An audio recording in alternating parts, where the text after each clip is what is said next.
हमारे एक दोस्त ने बताया कि मैं अपनी वाइफ के साथ कहीं हनीमून बनाने गए होंगे या कहीं सफ़र पे गए होंगे, तो कह रहे मैं ना बंदे को पहचान लेता था कि जो हम टैक्सी किराए पर लेते थे या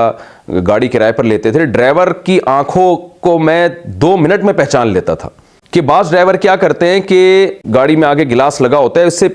झांक रहे होते हैं पीछे ख़वातीन को।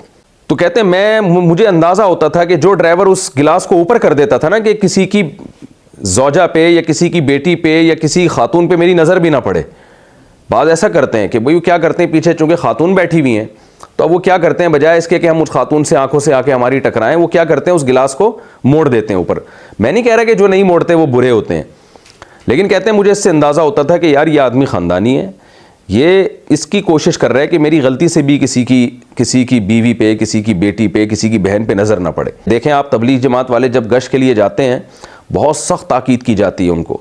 कि दरवाजे से बिल्कुल किनारे पे खड़े हों, ऐसा ना हो कि गेट खुले और आपकी नज़र घर के अंदर पड़ जाए। 2 नंबर लोग क्या करते हैं, वो बीच में आके खड़े होते हैं, बिल्कुल एहसास ही नहीं करते किसी के घर पे नज़र पड़ रही है, आपकी नज़रें बिल्कुल अंदर तक जा रही हैं। तो ठीक है, कुछ लोग गफलत में भी ऐसा कर रहे होते हैं, लेकिन बहरहाल ये अमल बुरा है और इंसान के किरदार का 2 मिनट में पता चल जाता है कि ये किस दिमाग का आदमी है।